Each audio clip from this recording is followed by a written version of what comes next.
Pour le masque, il faut parler. Donc j'enlève le masque pour parler, je le remettrai ensuite. Bonsoir à tous, bienvenue sur ce webinaire en direct donc, de l'École supérieure de commerce de Pau. Nous nous retrouvons ce soir pour parler des conséquences de la pandémie du Covid-19 sur l'économie nationale, également régionale et locale.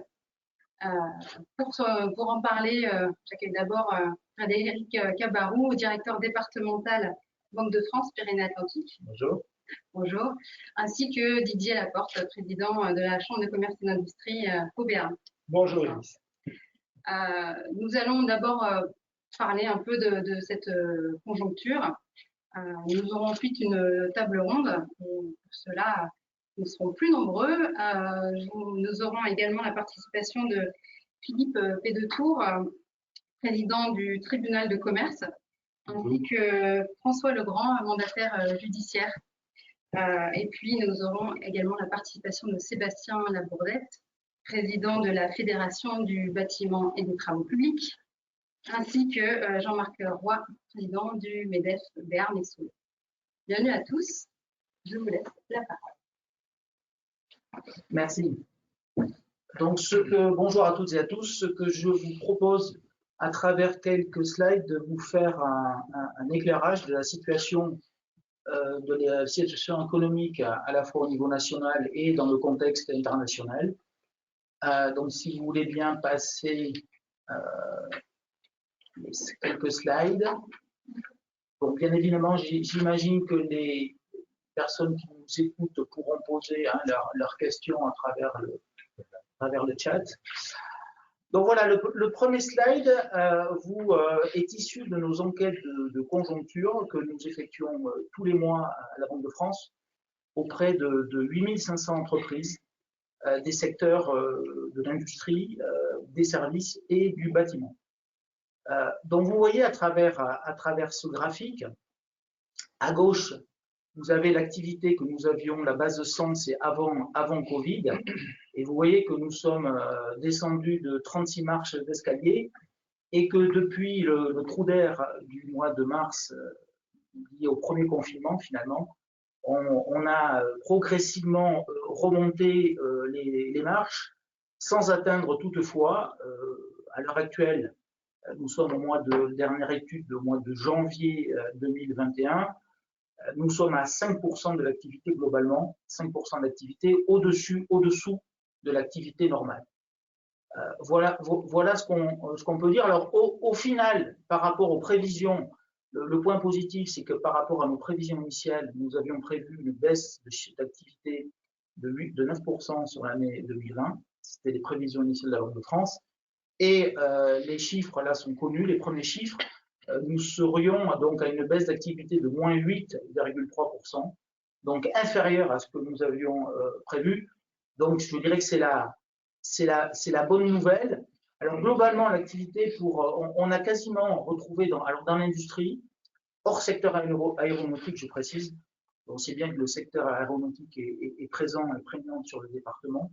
Or, dans l'industrie, on a quasiment retrouvé les niveaux d'activité avant Covid. Dans le bâtiment, également, c'est la même chose. En revanche, l'hétérogénéité concerne les activités des services. Puisque là, dans les services aux entreprises, principalement les services informatiques, les services, tout ce qui est activité juridique et comptable, là, on retrouve un niveau d'activité proche. En revanche, comme vous le savez, en lien avec les activités d'hébergement, tout ce qui est service à la personne, restauration, service à la personne, évidemment, on est très, très, très, très loin des niveaux d'activité. Sur les prévisions que nous faisons, et vous voyez que là, le graphique va jusqu'en 2022, on pense, compte tenu de la situation actuelle et qui est évolutive, évidemment, au gré de l'évolution sanitaire, on pense qu'on devrait retrouver le niveau d'activité d'avant-crise globalement mi-2022. Ce sont les prévisions que nous faisons. Si vous voulez bien. Alors, la photographie de cette fois-ci, là, à travers ce slide, on va comparer la situation de la France à la fin de l'année 2020 par rapport aux autres pays. Bon, on voit l'activité de moins 8,3 par rapport à la zone euro on se retrouve avec un niveau d'activité, de baisse d'activité qui est supérieur à la moyenne de la zone euro. Des pays comme vous le voyez, l'Italie et surtout l'Espagne, notre voisin espagnol, ont très fortement souffert et ont une chute d'activité de 11%. En revanche, on voit à travers ce tableau que les États-Unis ont limité finalement leur chute d'activité qui est limitée à 3,5%. Alors, ce qu'on peut dire globalement, là on voit le graphique de droite, vous voyez la comparaison des différents pays en fin d'année par rapport à un niveau d'activité normal. Donc on se situe, je l'ai dit, hein, à moins 5% globalement. C'est ce qu'on constate par rapport également au niveau européen. L'Allemagne est à moins 4, l'Italie à moins 7 et l'Espagne est à moins 9. Alors si on regarde désormais, après avoir vu le bilan de l'année 2020, si on se situe sur les prévisions. Donc, au niveau mondial, sur la gauche, ce sont les dernières prévisions du FMI. Le FMI, compte tenu de l'amélioration de la situation sanitaire et compte tenu du vaccin, a réévalué à la hausse ses prévisions initiales. Donc, sur l'année 2020-2021, on prévoit plus 5,5 au niveau mondial. Cette croissance revue à la hausse serait vraiment tirée par notamment la Chine, dont on prévoit un niveau d'activité de plus 8,5%. Donc la Chine a quasiment récupéré hein, le niveau d'avant-crise. Les États-Unis également connaîtraient une forte croissance d'activité et on prévoit que mi-2021, ils redépassent leur niveau d'avant-crise. En revanche, l'Europe, les prévisions n'ont pas été revues à la hausse en Europe, compte tenu de diverses raisons. L'une des raisons entre la Chine, les pays avancés, aussi les émergents, les États-Unis et l'Europe, la différence, c'est que le niveau aussi de vaccination, le taux de vaccination est plus important dans ces pays. Donc évidemment, cela a un impact également sur le taux de reprise d'activité dans ces différents pays. Alors pour la zone euro, vous voyez que, comme je vous l'ai dit tout à l'heure, l'année 2020, nous étions en France en dessus, on a terminé à moins 9 à droite, pardon, ce sont des prévisions initiales. Je vous ai dit moins 8,3, on se situe au-dessus, donc nous sommes moins performants que la zone euro. En revanche, la bonne nouvelle, je dirais, pour la France, pour 2021 et 2022, c'est que nous aurions un rythme de croissance que l'on prévoit. Alors pour 2021, la Banque de France est relativement prudente dans ses prévisions. Nous sommes à plus 5%. Ce dont on est sûr, quels que soient les organismes qui font des prévisions, c'est qu'on aura une reprise d'activité en 2021 et 2022. En revanche, sur la nature des prévisions, on a des écarts relativement importants. Je dirais qu'en 2021, nous sommes parmi les plus prudents. On se situe entre moins 4,6 selon les instituts et plus 4,6 pardon et plus 7,1. Voilà. En revanche, pour 2021, on se situe donc nous à 5%. On est peut-être un peu moins optimiste un peu plus optimiste, puisqu'on fait partie de ceux qui prévoient un niveau d'activité parmi les plus élevés quand on regarde l'écart de prix. Donc, dans tous les cas, vous voyez que finalement, la croissance française, que ce soit par rapport à la croissance européenne, elle serait au-dessus, et également au niveau de la croissance mondiale, et comparativement au niveau de la croissance mondiale dans les prévisions que nous faisons. Alors, par rapport à la crise sanitaire que nous avons connue, d'une part, nous allons voir qu'à travers ce slide, il relate les différentes mesures qui ont été prises au niveau de la politique monétaire par la Banque centrale européenne tout au long de l'année 2020. Donc, vous voyez qu'il y a différentes dates. Et en résumé, qu'est-ce qu'on peut retenir? d'une part, la Banque centrale européenne intervient à travers ce que nous appelons les achats d'actifs. Donc, elle rachète d'une part des dettes d'État émises par les États, mais elle les rachète sur le marché secondaire. Et elle rachète également des dettes émises par les entreprises.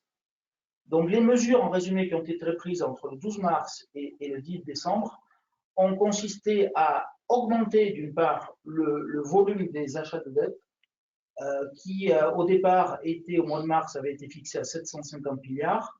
Et on est passé à un montant, le 10 décembre, de 1850 milliards. Donc, là, ce qui représente 15% du PIB, 15% du PIB européen. Donc, ce sont des montants extrêmement importants. D'une part, également, la durée. Au départ, la durée de ce programme de rachat était fixée à fin 2020. Vous voyez qu'en décembre, cette durée a été prolongée, donc jusqu'en mars 2022. Donc, ce qui veut dire que, donc, le programme de rachat a été fortement augmenté, permettant de racheter de la dette et donc d'injecter des liquidités. Et surtout, l'objectif de tout ça, et on l'a vu, ça a bien fonctionné, ça a permis de détendre les taux d'emprunt auxquels les États empruntent. Notamment, c'était le cas de l'Italie.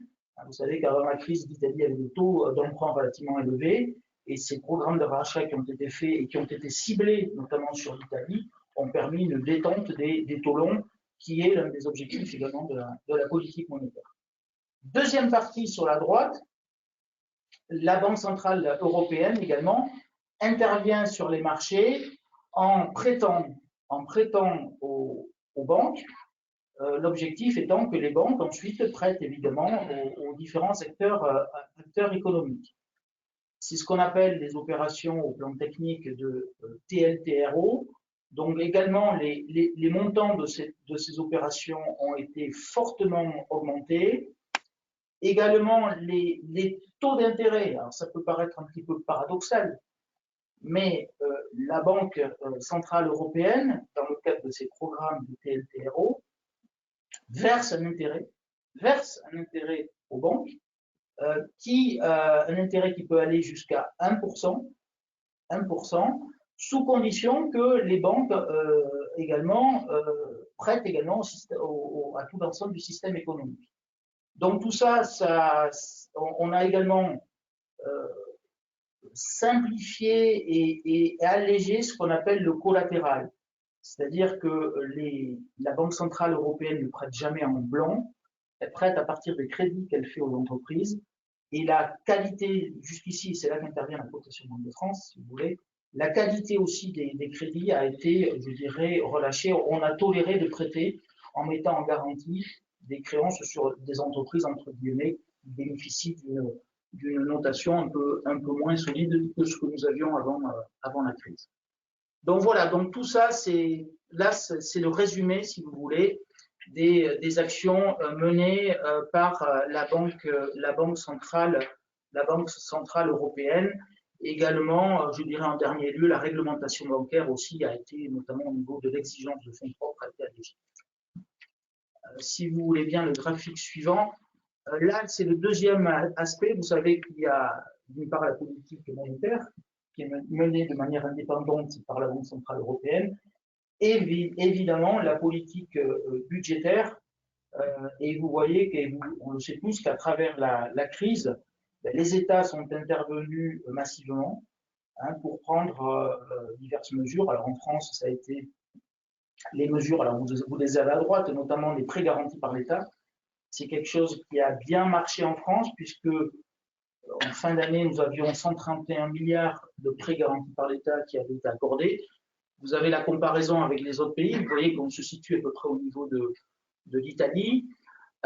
Les différentes mesures également, à la fois de report de charges sociales, les mesures évidemment de chômage partiel, mais grosso modo, les mesures en France, avec le chômage partiel, on a pu préserver finalement le pouvoir d'achat des ménages, et c'est plutôt une politique d'offre, d'allègement des charges vis-à-vis des entreprises, d'accompagnement des entreprises qui a été mise en œuvre en France, contrairement à l'Allemagne, où là c'est une politique davantage axée sur la demande avec des baisses de TVA hein, qui a été menée en Allemagne.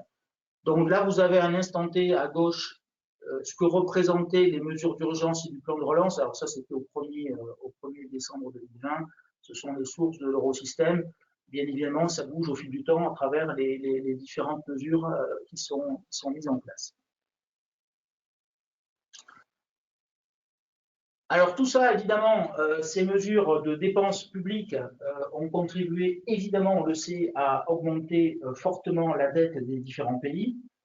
Concernant la France, qui était déjà, c'était déjà un sujet important, le niveau de dette publique qui était avant la crise, qui représentait 100% du PIB. Bon, là, grosso modo, on a pris 20 points de PIB, donc on se situe à un niveau de dette d'environ 120% du PIB un an après. Mais je dirais qu'intrinsèquement, alors il y a beaucoup de débats, on le voit dans la littérature actuelle et dans les médias. Faut-il annuler la question de l'annulation de la dette, la question de la soutenabilité de la dette. Ce qui est clair, c'est que nous avions un niveau de dette avant crise qui était très supérieur, par exemple, à l'Allemagne, et que il y a une évidence pour nous au niveau de la Banque de France.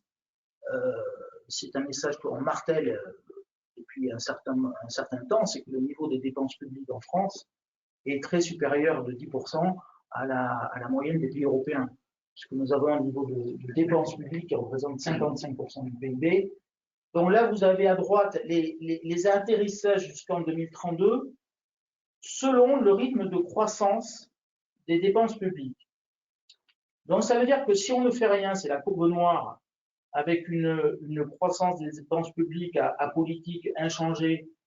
Vous voyez que finalement, le montant de la dette en 2032, il restera au niveau des 120%. Si on passe à un niveau de croissance des dépenses publiques, la courbe bleue, en volume et hors charge d'intérêt de 0,5%, pour l'instant, depuis 10 ans, on est à plus 1%. Plus 1%, croissance des dépenses publiques. Si on passe à 0,5 ou si on reste au stable, c'est ce qu'on recommande fortement à la courbe rouge, vous voyez l'écart ensuite que vous avez à droite au niveau du déficit public et à gauche au niveau de la diminution de la dette publique. Et l'écart, on retrouverait finalement, si on arrive à maintenir un niveau de dépenses sans l'augmenter en volume, on se retrouverait en 2032, dans un peu plus de 10 ans, à un niveau d'avant Covid finalement, et d'absorption de la dette Covid. Vous voyez que ça mettrait un peu plus de 10 ans, nous mettrions un peu plus de 10 ans pour absorber cette dette liée à la crise Covid. Donc voilà, l'enjeu véritablement, l'un des enjeux est véritablement de contenir cette dépense publique. Alors là, vous avez le scénario, les différents scénarios, les estimations de la Banque de France qui sont mises à jour chaque trimestre. Croissance du PIB, je vous l'ai dit, sur les deux prochaines, 2021-2022, on prévoit un niveau de 5%. Deuxième élément, l'inflation. Il est clair qu'on restera durablement, que ce soit en France ou en Europe, à un niveau d'inflation faible. Quand je dis durablement, c'est au moins jusqu'en 2023. Un niveau malgré les mesures qui sont prises, on prévoit d'avoir un niveau relativement faible, très faible, et en dessous de la cible de la Banque centrale européenne, qui est un niveau inférieur et proche de 2%. Sur le taux de chômage, par rapport aux prévisions initiales, vous voyez qu'en 2020, finalement, et par rapport aux mesures aussi de chômage partiel qui ont été mises en place, vous voyez que le taux de chômage évolue peu. On était à 8,5% en 2020. On aura un pic, on prévoit un pic un peu inférieur à 11% en 2021, qui reviendrait à un niveau de 9,5% et proche de 9% en 2023. Voilà, tout ça en fonction tout ça, évidemment, est à prendre avec des pincettes, si je puis dire. Il est extrêmement difficile de faire des prévisions.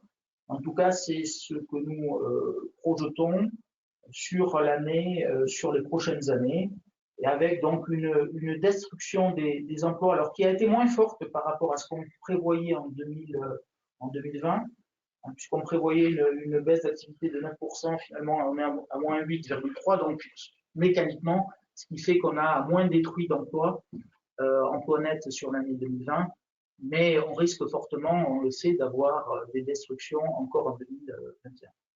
Alors, je rappelle un point également qui est parfois méconnu, c'est que la France avait réussi à créer entre 2016 et 2019 1 million d'emplois.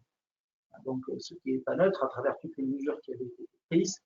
Donc, on aura une destruction nette 2020-2021 et une reprise qu'on prévoit 2022. Les conséquences de la crise, et là, ça a été d'une part aussi la préservation du pouvoir d'achat des ménages à travers le taux d'épargne. Donc les ménages ont fortement épargné durant cette crise. On estime le niveau de l'épargne qui a été réalisé sur 2020 à entre 100 et 120 milliards. Et on prévoit, et vous voyez donc le pic, finalement, le premier pic sur le graphique du bas durant le confinement. Vous voyez que dès qu'on a déconfiné, on a eu une forte reprise d'activité, une consommation qui a été la plus forte en France par rapport à tous les pays européens. Donc mécaniquement une baisse du taux d'épargne.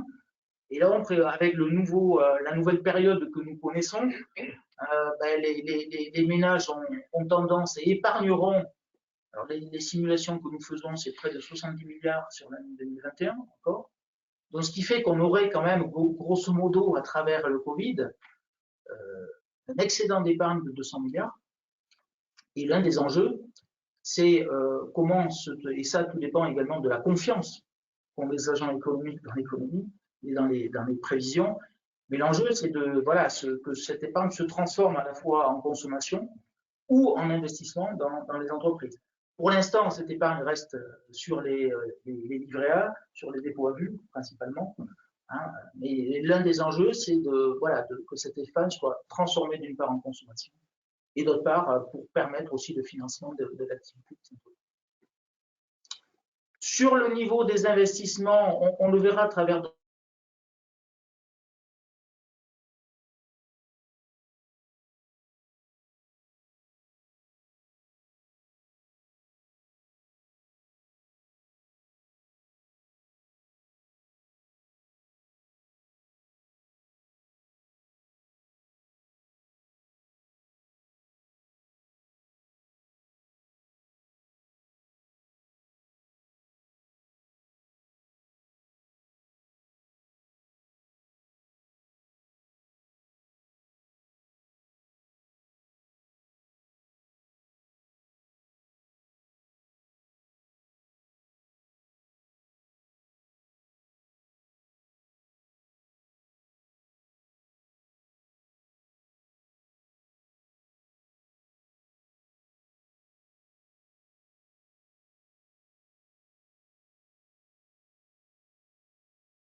Alors, sur la diapo prochaine, nous allons étudier les autres produits industriels. Alors, pourquoi? Parce que les autres produits industriels constituent plus de la moitié de notre échantillon. Donc, on va faire un examen tout particulier.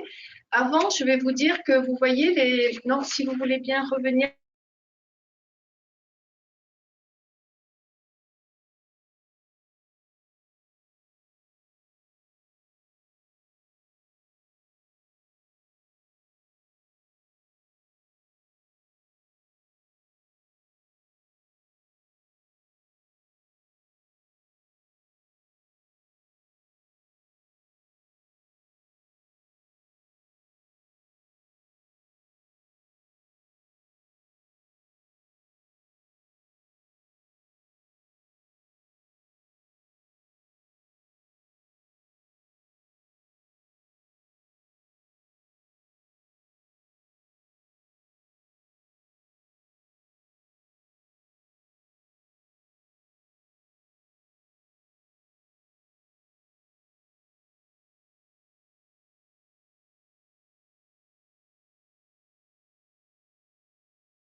Foncé, nous avons l'industrie du papier carton qui baisse également assez fortement, à moins 13%.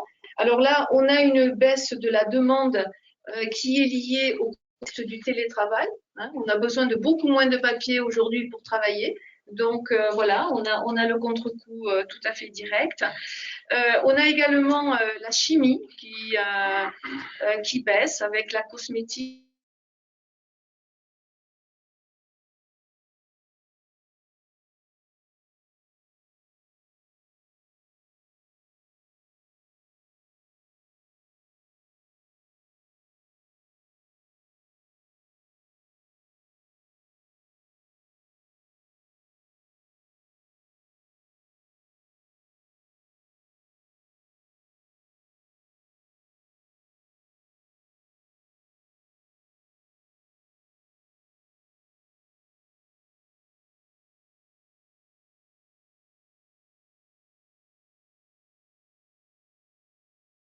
Par exemple, augmente plus.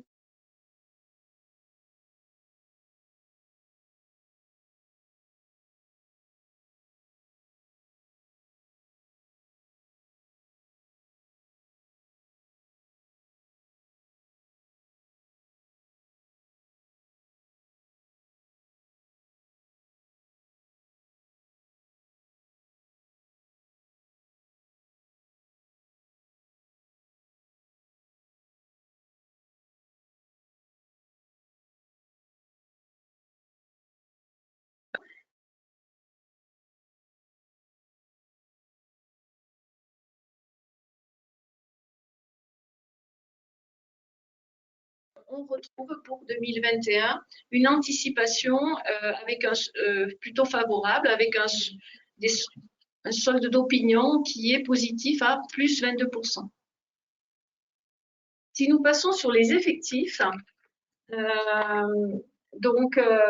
allez voir que les effectifs se contractent dans le secteur industriel à moins 3,9% en atterrissage 2020. On avait eu une stabilisation l'an passé.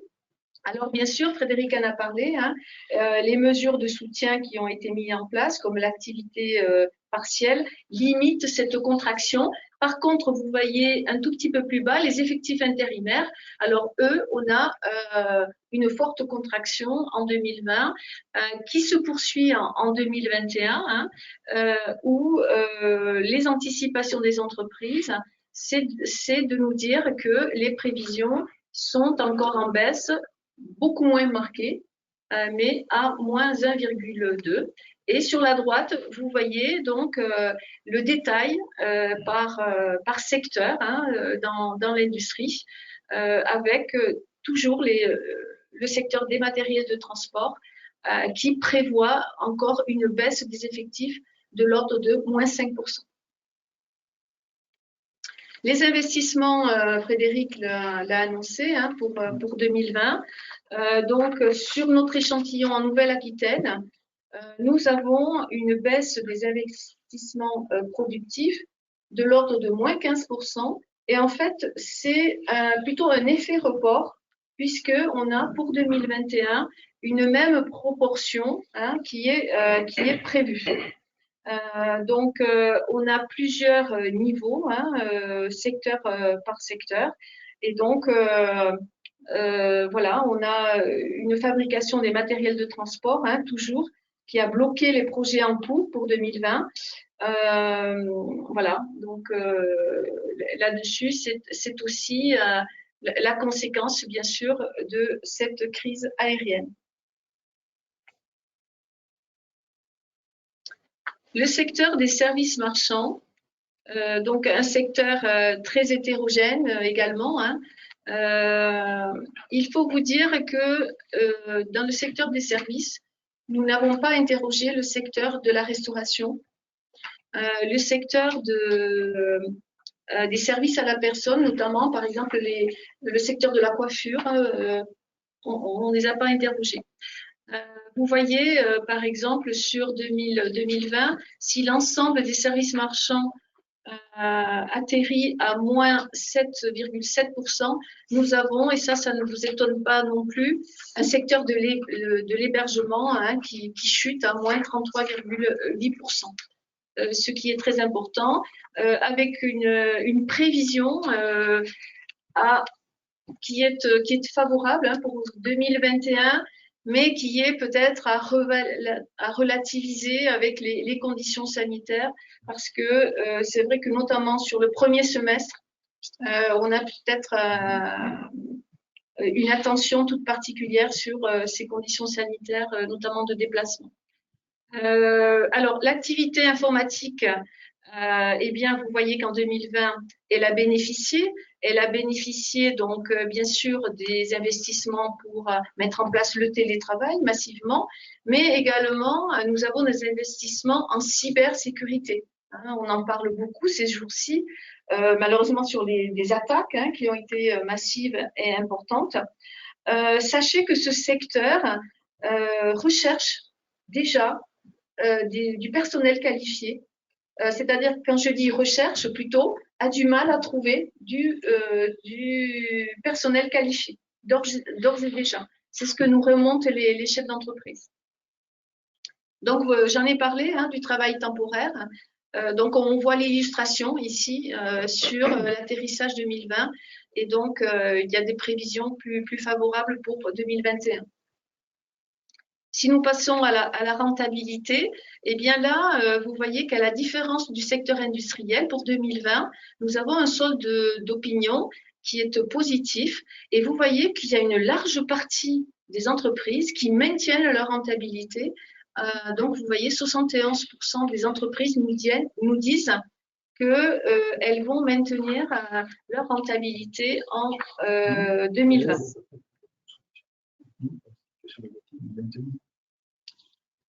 Les effectifs, donc un maintien, on peut le dire, pour 2020, des effectifs. Alors, bien sûr, on dit aussi qu'il y a eu des mesures de soutien, bien sûr, qui ont été mises en place avec le chômage partiel et qui ont permis ce maintien des effectifs. Bon, c'est plutôt le secteur de l'intérim qui est touché. On l'a vu tout à l'heure dans le secteur industriel, mais pas que. Donc, les dirigeants nous le disent, ils privilégient énormément l'emploi permanent, et dans tous les secteurs, sauf dans l'hébergement où le recours à l'intérim est plus marqué, serait plus marqué. Mais c'est aussi en raison certainement des prévisions et des anticipations qui sont beaucoup plus difficiles avec les conditions sanitaires. Donc, les investissements, en baisse pour 2020 et en légère hausse pour 2021 avec une nouvelle dynamique qui semble s'engager pour 2021. Alors, le secteur de la construction, alors je vais parler un peu sous votre contrôle. Donc là, vous avez l'ensemble du BTP avec le bâtiment qui est composé du gros œuvre et du second œuvre et donc les travaux publics. C'est vrai qu'il y a eu en sortie de confinement une réactivité, mais un effet rattrapage qui n'a pas permis de maintenir le niveau de production puisque on a un ensemble du secteur qui se dégrade à moins 8%. Donc on voit que sur le secteur du bâtiment, c'est le second œuvre qui souffre ou qui subit la contraction la plus marquée par rapport aux gros œuvres. On a un secteur de la maison individuelle qui conserve sa dynamique, mais des incertitudes qui sont nées dans les difficultés dans la commercialisation. En tout cas, c'est ce que nous ont remonté les dirigeants, surtout bien sûr en période de confinement. Les projets de bâtiments industriels restent soutenus. Et puis, il y a la demande des particuliers, bien sûr, qui, dans l'aménagement, dans la restauration, dans la rénovation de l'habitat, qui alimente les demandes de devis. Pour 2021, donc, des perspectives qui s'orientent favorablement. On ne retrouve pas encore les niveaux d'avant-crise, mais c'est vrai qu'il y a des concrétisations notamment avec le plan de relance national qui conforte les chefs d'entreprise avec des anticipations quand même qui sont favorables. Donc, un petit point sur les travaux publics que je n'ai pas fait. Moins 4,1% pour 2020 en raison des ralentissements des appels d'offres qui ont subi du retard dans l'introduction à cause des confinements. Par contre, une production soutenue dans les travaux de réseau électrique ou ceux de la fibre également, qui ont bien résisté. Alors, la rentabilité, alors c'est un secteur qui traditionnellement souffre quand même de problèmes de rentabilité et aussi de trésorerie. Donc, vous voyez pour 2020, un solde d'opinion qui est vraiment négatif, à moins 33, avec des devis qui semblent rester stables. Par contre, dans un contexte où on a mis en œuvre des mesures de sécurité sanitaire, donc qui coûtent. Donc, le rétablissement des marges, on ne peut pas dire qu'il soit acquis pour 2020. Par contre, il y a quand même 46 plus 39. Donc, il ne faut pas que je me trompe, donc je crois que ça fait 85% des chefs d'entreprise qui nous disent que soit la rentabilité se maintient ou même 39% va s'améliorer. Voilà. Et donc, pour finir, des investissements. Non, pardon, on a d'abord les effectifs, excusez-moi. Des effectifs avec des réductions d'emplois qui sont marquées dans le gros œuvre, moins 6%. Par contre, dans le second œuvre, un petit peu moins 3,3%. Les travaux publics, un maintien, on peut dire, quasi maintien des effectifs, moins 0,5% pour 2020. Toujours, ce qui se signale aussi, c'est des déficits récurrents de techniciens et les entreprises ont du mal à pérenniser les contrats. Donc, ce sont des choses qui sont récurrentes depuis plusieurs années et que l'on retrouve même en cette période.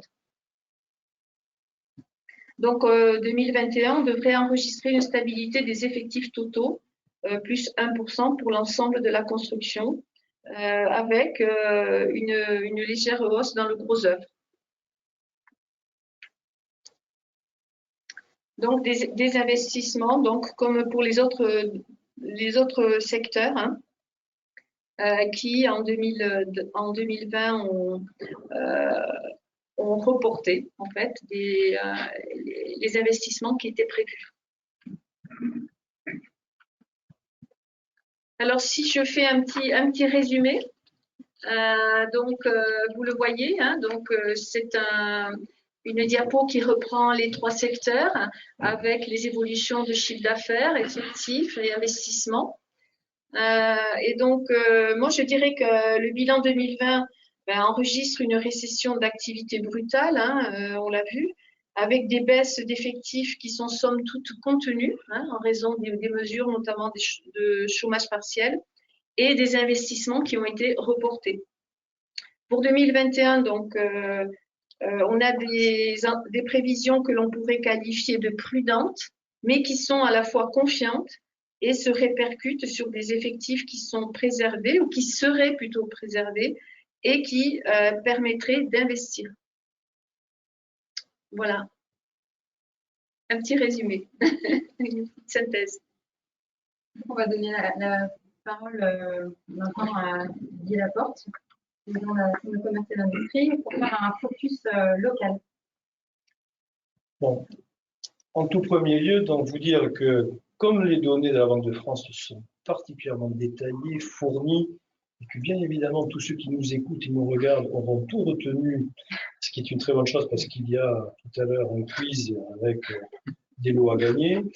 Bon, c'était une boutade. Donc nous allons rester beaucoup plus sur un baromètre, mais surtout vous dire que les chambres de commerce et d'industrie de Nouvelle-Aquitaine étant organisées en réseau, nous faisons régulièrement des enquêtes approfondies, sauf que la fin de l'année a été consacrée à un certain nombre d'enquêtes plutôt sectorielles, et donc nous ne sommes pas aujourd'hui en capacité de donner précisément sur la base du panel Béarn les données tant sur la construction, l'industrie, les services, etc.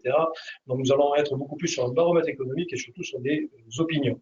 Dans ce panel, pour vous rappeler, c'est un panel de 260 entreprises que nous interrogeons semestriellement depuis maintenant 5 ans, et qui est également inclus dans un panel qui est un peu plus large au niveau de la Nouvelle-Aquitaine, puisque dans certains cas, les données doivent être consolidées par celles de Nouvelle-Aquitaine, le panel étant relativement restreint. Ce qui donne, en matière d'activité, donc toujours la même manière, présentée sous forme de thermomètre, vert positif, bleu stable, rouge négatif. On se rend compte que lorsqu'on regarde la fin de l'année 2019, nous avions un relatif équilibre entre les 3 tendances, mais globalement, une large majorité, puisque celle-ci s'est élevée à près de 75%, 74% précisément, donc une large majorité qui considérait que l'activité était stable, voire s'était améliorée sur l'année 2019. Lorsque nous avions sondé ce panel-là à la fin du premier semestre 2020, on se rend compte que la tendance était diamétralement opposée, puisque cette fois-ci, nous avions près de 3/4 des entreprises, 71%, qui avaient ressenti qu'il y avait une baisse d'activité. C'est logique, on sortait de 2 mois de confinement, voire pour certains secteurs d'activité de plus que cela. À la fin du deuxième semestre 2020, on a un relatif équilibre, bon, légèrement négatif, une légère détérioration. On va le comprendre et on le comprend à travers tout ce qui a été dit. Ça vient probablement beaucoup plus du fait du secteur des CHR qui a été très fortement impacté et qui, lui, forcément, a connu une forte détérioration, avec, on le verra aussi du côté industriel avec l'aéronautique, face à plutôt une petite minorité, 47% de gens qui considèrent qu'il y a une relative stabilité, voire une amélioration pour certaines d'entre elles. Voilà ce que l'on peut dire sur l'activité. Ce qui se traduit en matière de trésorerie. En matière de trésorerie, là on retrouve toujours pareil. Donc, quand on prend la fin de l'année 2019, on a une grosse majorité des entreprises, là encore on est de nouveau à 74%, qui considèrent que les trésoreries s'étaient stabilisées, voire améliorées au cours de l'année 2019. On retrouve à la fin du premier semestre 2020, alors on n'a pas le même effet inverse comme tout à l'heure sur l'activité. Nous avons une légère majorité, près de 60% des entreprises et du panel qui considèrent que les trésoreries s'étaient aggravées au cours du premier semestre contre une petite minorité qui considérait qu'elles s'étaient stabilisées, voire améliorées. On a à la fin de l'année 2020, là, un petit revirement de situation où on a ici 61% des entreprises qui considèrent qu'il y a eu une stabilité, voire une amélioration des trésoreries. Et bien évidemment, tout ceci, c'est à mettre en face de l'ensemble des mesures de trésorerie qui ont été accordées tant par les services de l'État que par l'État lui-même, qu'il s'agisse de prêts garantis, qu'il s'agisse de report d'échéance par les établissements bancaires, qu'il s'agisse de report d'échéance fiscale ou sociale pour les services de l'État. Donc voilà un petit peu ce qu'il en est pour les trésoreries. Bien. En matière de création d'entreprise, globalement, on s'est rendu compte. Alors, ce que je dois dire là, c'est que ce sont d'abord des données INSEE. Donc, dans les données INSEE, on a toute entreprise confondue. Cela va des libéraux, enfin des entreprises, des entrepreneurs à forme libérale, que des entreprises commerciales, que les auto-entrepreneurs, etc., etc., etc. On s'est rendu compte que lorsqu'on prend sur le seul mois de décembre, on voit que quand on prend le seul mois de décembre 2020 comparé à celui de 2019, en Nouvelle-Aquitaine, c'est là où il est nécessaire de consolider, c'est là où les chiffres sont beaucoup plus parlants. On a grosso modo 1200 entreprises de plus créées en décembre 2020 face à décembre 2019. Donc, il y a eu, voilà, grosso modo 22% d'augmentation de création d'entreprises sur ce seul mois.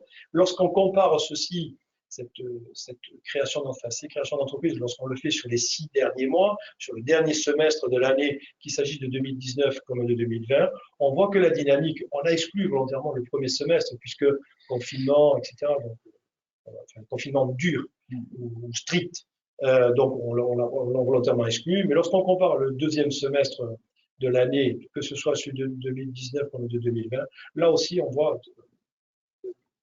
fort taux d'augmentation, à peu près 5500 entreprises de plus créées juste sur un semestre, sur le semestre glissant. Voilà ce que l'on peut dire.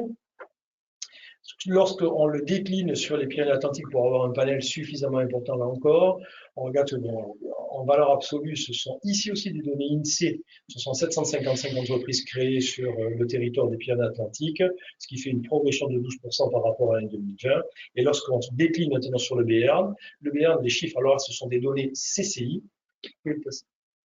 ce sont des données CCI. Là, en revanche, donc les données CCI, là nous n'avons ici que la création d'entreprises industrielles et commerciales et de services. Donc, on n'a pas les entreprises libérales, on n'a pas ce genre-là. On voit que sur la création, on ne peut pas considérer que ça comprend la totalité de l'année 2020. Donc y compris le premier semestre, qui, lui, n'a pas été vecteur de création d'entreprise, forcément. Hein. Mais là, on a voulu le mettre sur l'ensemble de l'année 2020. Donc on a une baisse des créations, une baisse d'enregistrement de création au sein de la Chambre de commerce et d'industrie pour l'année 2020, mais qui est relativement contenue. Surtout quand on prend en compte ce qui s'est passé notamment sur le premier semestre. Mais on a le même effet sur les radiations. Donc tout à l'heure, lorsqu'on va parler des défaillances d'entreprise et de la prévention des défaillances d'entreprise, comme l'a dit tout à l'heure Frédéric Camarou sur les défaillances d'entreprise, effectivement, il y a eu exceptionnellement peu de radiations et donc on a une baisse des radiations sur l'année 2020. Donc on a les mêmes échos, on a les mêmes effets. Et tout cela, bien évidemment, toujours à mettre en face et au regard des aides qui ont été accordées par les services et par l'État et par les services de l'État qui ont permis le maintien de nombre d'entreprises face à la situation habituelle.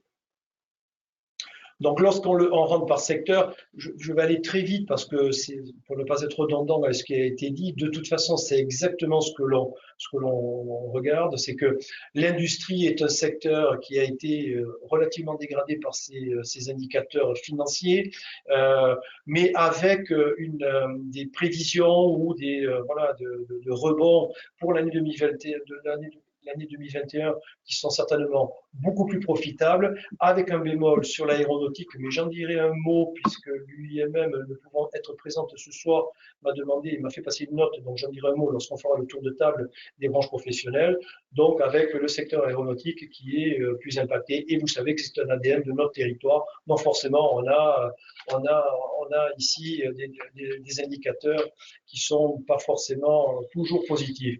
Le BTP, Sébastien Labourdette en parlera tout à l'heure, mais effectivement, oui, il a été fortement impacté jusqu'à une certaine phase du premier confinement, puisqu'ils ont repris, suite à un protocole sanitaire en vigueur au sein de leurs collaborateurs, ont permis un certain nombre de reprises de chantier. Et c'est un secteur qui a été particulièrement préservé et qui est notamment particulièrement ciblé par le plan de relance. Donc c'est un secteur qui est plutôt dans une dynamique malgré la crise sanitaire, mais Sébastien Labourdette en dira un peu plus tout à l'heure. Sur le commerce, alors là, on a de tout. Si on le faisait l'exercice au mois d'octobre, lorsqu'on prend l'alimentaire, on a ici des explosions de chiffre d'affaires et d'activité. Lorsqu'on prend le service à la personne, l'équipement de la personne ou l'équipement, comment on appelle ça, les autres équipements, on se rend compte que là, par contre, ce sont des secteurs qui sont plutôt touchés, des secteurs sur lesquels nous avons particulièrement agi, notamment pour voir comment nous pouvions les accompagner en matière notamment de pic ou call and collect, et bien évidemment voir comment on pouvait améliorer dans le cadre de maintenant du couvre-feu, améliorer notamment leur visibilité et leur activité. Mais il faut savoir que c'est un secteur qui est relativement touché et qui, lui, par contre, sera fortement touché par la baisse des investissements probablement parce qu'il faut que la confiance soit à nouveau appropriée et acquise. S'agissant des services, là, ici, surtout qu'ici, nous avons de nombreuses entreprises qui sont plutôt tournées vers les services à l'industrie. L'industrie a été impactée, c'est un secteur qui a été fortement impacté. C'est également le secteur des CHR, donc des cafés, hôtels, restaurants. Yves Larouture qui nous a rejoint, en dira un mot tout à l'heure. Là aussi, forcément, avec une activité qui a baissé rideau pendant à peu près la moitié de l'année ou quasiment la moitié de l'année, forcément, ça a un impact sur l'activité économique et l'activité du secteur. Donc voilà ce que l'on pouvait dire sur ces domaines-là. Donc, pour aller peut-être un petit peu plus loin, parce que ce sont des domaines qui n'ont pas été vus jusque-là, lorsqu'on regarde le tourisme, alors même que nous sommes les uns et les autres targués des bonnes performances touristiques de notre territoire, c'était bien évidemment dans le contexte particulier de la crise sanitaire et comparativement peut-être à d'autres. Mais globalement, ce qu'il faut savoir, c'est que le nombre de visiteurs dans le département du 64, c'est 40% de moins que ceux qui avaient habituellement, enfin que le département connaît. Une baisse, bien évidemment, à mettre au regard face à la fermeture des lignes aériennes, fermeture des frontières ou des restrictions pour notamment d'accès de certains pays sur le territoire national. En revanche, pour le Béarn, c'est peut-être un petit peu mieux. Alors, une baisse d'un tiers par rapport à ce que nous avions l'habitude de connaître sur notre territoire, mais elle est un peu mieux contenue. Donc, ça veut dire que c'est plutôt la côte basque qui est plutôt orientée vers l'extérieur et donc plutôt vers l'étranger qui a le plus, je dis côte basque, mais c'est le Pays basque, mais plutôt la côte basque probablement qui a été la plus impactée, alors que les vallées pyrénéennes, et donc nous, Béarn, étant beaucoup plus marqués vallées pyrénéennes, mais également sites touristiques remarquables sur le Béarn, eh bien, nous avons un peu mieux contenu cette baisse et même peut-être profité d'un tourisme français que ne connaissait pas peut-être le Béarn jusqu'alors. Et ça s'est remarqué notamment en matière d'excursionnistes, ce que nous appelons les excursionnistes, ce sont les touristes d'un jour, ou par exemple la vallée d'Ossau, c'est près de 90% d'augmentation de fréquentation par rapport à une année normale, et le Haut-Béarn, donc au Laurent et tout le Piémont au Lauronnais, c'est 2 tiers d'augmentation par rapport à ce que l'on connaissait habituellement. Voilà, et tout ça, donc ça sont des retombées économiques qui sont quand même estimées à 800 millions d'euros de baisse de ces retombées économiques. Mais bien évidemment, la rupture, on pourra en parler tout à l'heure pour le même secteur, puisque le secteur le plus impacté ici, forcément, c'est les cafés, hôtels et restaurants. La confiance des chefs d'entreprise, c'est quelque chose que nous faisons régulièrement et tous les semestres. Et je dirais que la tendance, alors elle varie de quelques points d'une fois à l'autre, mais c'est toujours globalement la même. On a toujours des chefs d'entreprise, pour 75% d'entre eux environ, qui ont confiance en eux, en leurs équipes, en leur entreprise, en leur capacité à mobiliser toutes leurs réserves et tout ça pour pouvoir les mettre au service de l'avenir de l'entreprise. C'est toujours à peu près la même tendance. Je crois la fois d'avant, on était un petit peu mieux, mais bon, les chefs d'entreprise et le panel a toujours confiance en lui-même. En revanche, l'économie française, les chefs d'entreprise ont toujours aussi peu confiance, grosso modo, en l'économie française. Moins du quart des chefs d'entreprise et du panel ont confiance en l'économie française et donc en la capacité de l'État, de l'Europe à pouvoir redresser la barre à la rigueur sans les chefs d'entreprise. Et donc, du coup, un gros trois quarts qui sont peu confiants et surtout un tiers des chefs d'entreprise qui n'ont pas du tout confiance. Ils n'ont pas du tout confiance en l'économie du pays. Les investissements, donc, pour ne pas être redondant, mais avec ce qui a été dit, par nos amis de la Banque de France, mais voilà, donc on avait fini l'année 2019, c'était une année exceptionnelle en investissement dans l'industrie. Le deuxième semestre 2020, à la fin du deuxième semestre 2020, ce sont seulement 20% des entreprises béarnaises qui ont investi et c'est 12 points de moins qu'au deuxième semestre 2019. Donc, pour dire quand même l'impact de la crise. Et ce sont 21% des entreprises qui ont annulé ou reporté leur projet d'investissement. Effectivement, on est plutôt aujourd'hui sur des reports. On n'est pas vraiment sur des annulations à proprement parler. Et ce qui est pour le moment un peu rassurant, mais c'est peut-être la situation actuelle et probablement toutes les hésitations autour de la vaccination, de l'évolution épidémique, etc. Ce sont seulement 17% des entreprises qui comptent investir au second semestre 2021, ce qui n'est pas très rassurant en termes de dynamique. Mais bon, ça va peut-être aussi avec un contexte un peu global et peut-être que quelques bons indicateurs épidémiques pourraient faire, ou prise en compte de la crise sanitaire, pourraient faire que ça pourrait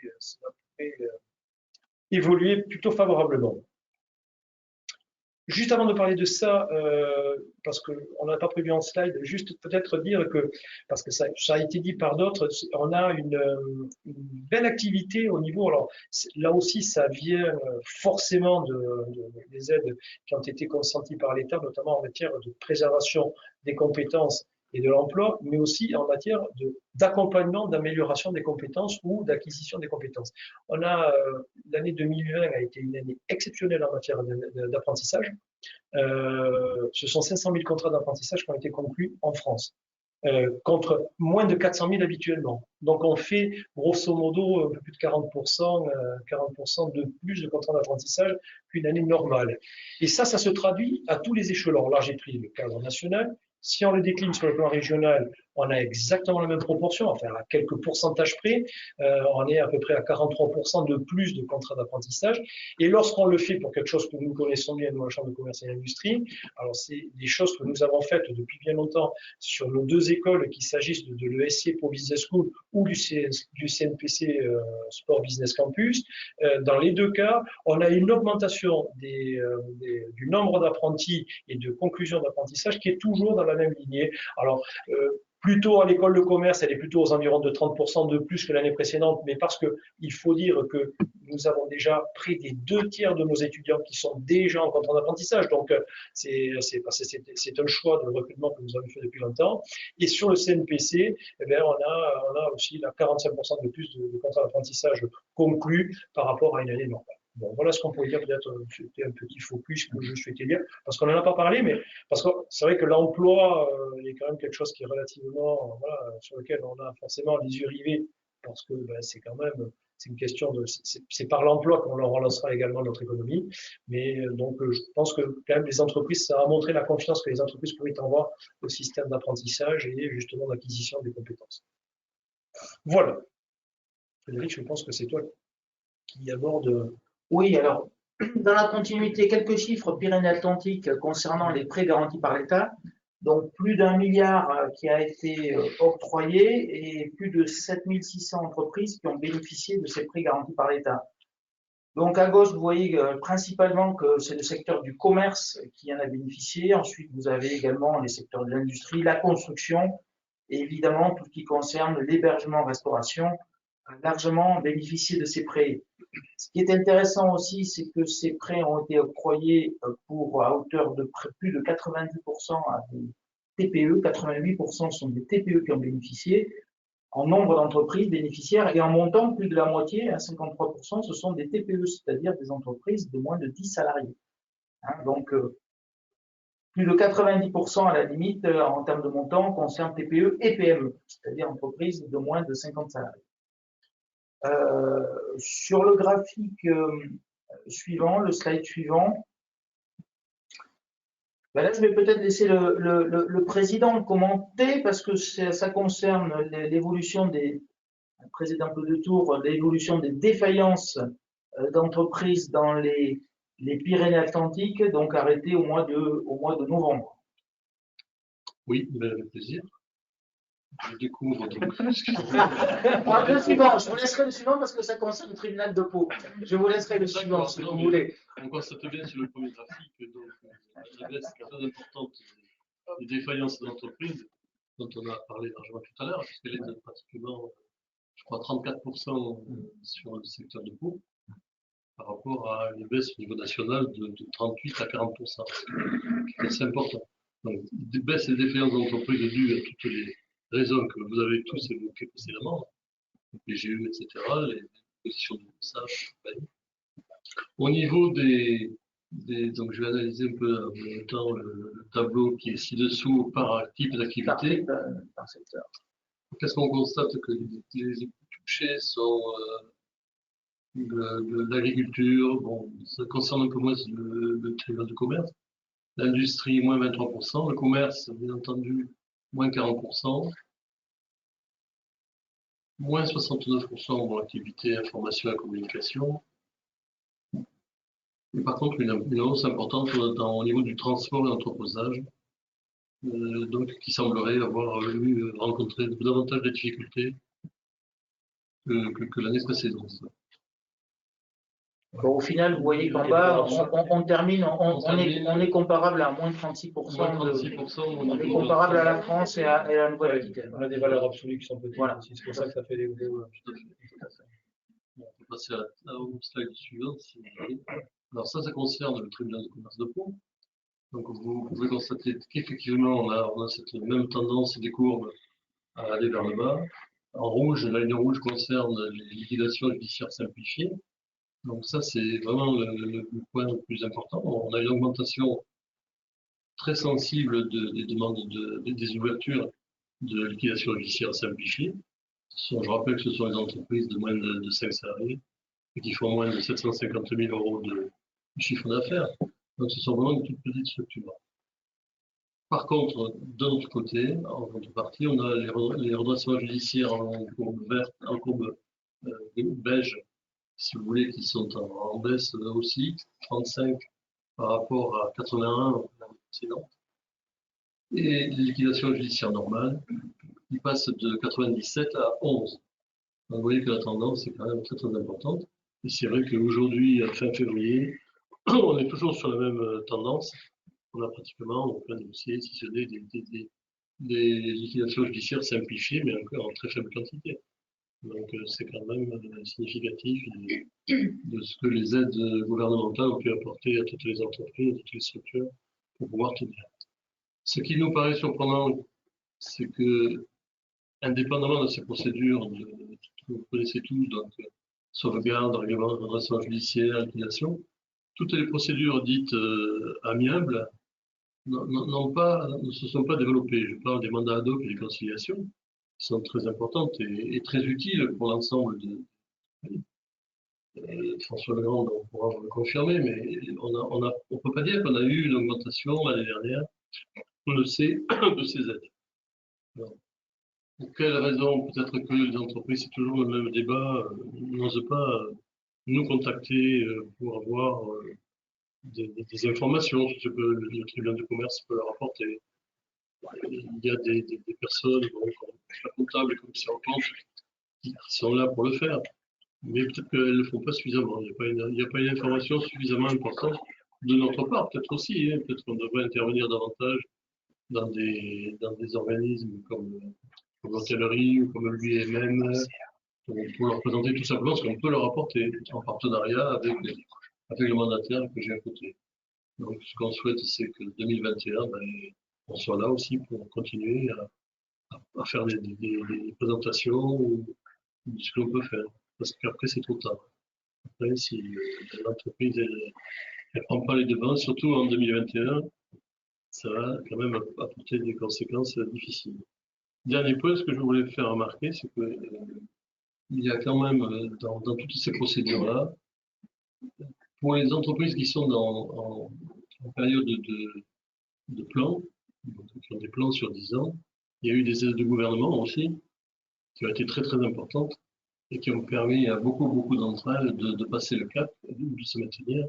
Notamment, vous savez que tous les ans, elles ont un loyer à payer au mandataire et qu'il y a eu des reports de 2 ans, jusqu'à 2 ans, donc qui leur ont permis à certains quand même de souffler, de pouvoir continuer. 2 ans, c'est énorme, surtout quand c'est une échéance très importante. Voilà ce que je voulais dire. Est-ce que vous parlez des difficultés, justement, est-ce que vous auriez quelques clés à proposer pour anticiper ces difficultés? L'un et l'autre, d'ailleurs.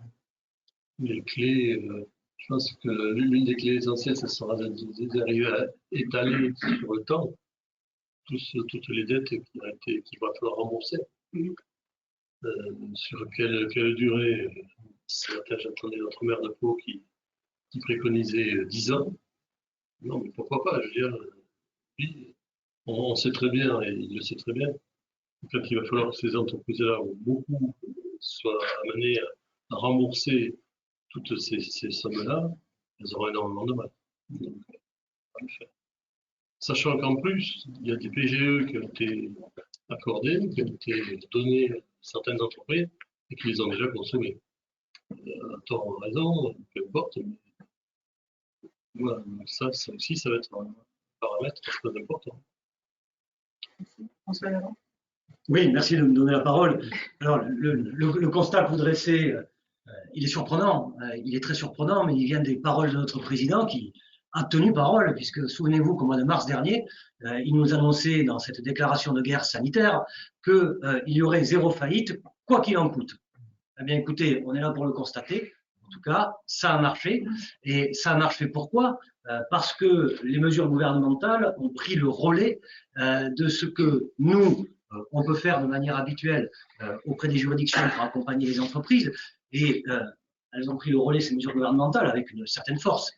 Quand vous proposez à des entreprises un PGE qui est garanti par l'État, il est certain que les banquiers sont plus à même d'accorder l'emprunt que quand ils doivent aller chercher des garanties personnelles auprès d'un dirigeant qui n'a pas toujours le patrimoine, qui n'a pas toujours la volonté de s'engager, ce qu'on comprend, bien entendu. Et donc, les différentes mesures qui ont été mises en place sont extrêmement fortes. Alors après, il y a un autre débat, mais bien entendu, il ne m'appartient pas d'en parler, de savoir comment on le remboursera demain. Vous faites allusion au propos du commissaire au plan, Monsieur le Président, et là c'est un débat qui est beaucoup plus politique. En tout cas, aujourd'hui, ces mesures fortes, elles ont fonctionné. N'oublions pas que nous avons cité le PGE, mais le Fonds de solidarité est un élément très fort aujourd'hui. Vous avez vu que le gouvernement a mis en place certains ajustements, d'ailleurs, parce qu'on s'aperçoit que dans certains secteurs d'activité, on a des personnes qui en profitent peut-être un peu trop au détriment de celles qui n'en profitent pas assez de ce fonds de solidarité. Le fonds de solidarité, je tiens à préciser quand même un élément qui pour moi est exceptionnel, et j'ai l'homme du chiffre en face de moi. On indemnise les entreprises à partir d'un chiffre d'affaires. Habituellement, quand il y a une crise, quand il y a des indemnisations, c'est toujours à partir de l'EBE, jamais du chiffre d'affaires. Et en plus, on va venir prendre en charge des charges fixes, et notamment les salaires, via le chômage partiel. Donc c'est des mesures exceptionnelles d'une ampleur jamais connue qui sont extrêmement bonnes. Ne prenez pas mes propos comme quelque chose de négatif, loin de là. Et je crois qu'elles étaient nécessaires et qu'il fallait les mettre en place rapidement, tel que ça a été fait lors du premier confinement. Le constat, c'est que ces mesures fonctionnent. Jusqu'à quand? Alors c'est un peu la limite du quoi qu'il en coûte.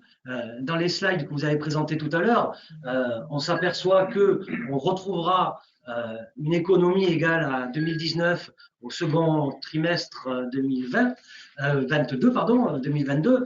Je vais tout à fait sur cette position-là. Et d'après moi, en termes de défaillance d'entreprise, ça restera calme jusqu'à ce moment-là. N'oublions pas également que nous avons une échéance politique qui fait que peut-être que notre gouvernement sera amené à accompagner les entreprises jusqu'en mai 2022.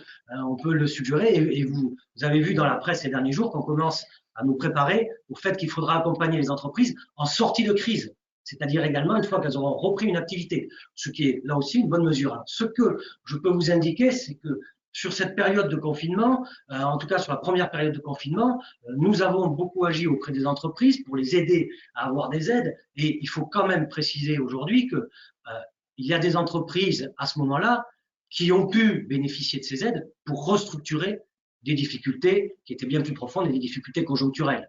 Et j'en connais beaucoup. Là encore, le PGE a permis une restructuration globale de l'endettement. Je me permets d'attirer l'attention également sur certaines déviances. Et là, je crois qu'il nous appartient à tous de faire attention. Il y a certaines banques qui ont profité des PGE pour se rembourser par anticipation des courts termes et pour les transformer en moyen terme, avec des garanties bien meilleures. Et ça, c'est inacceptable.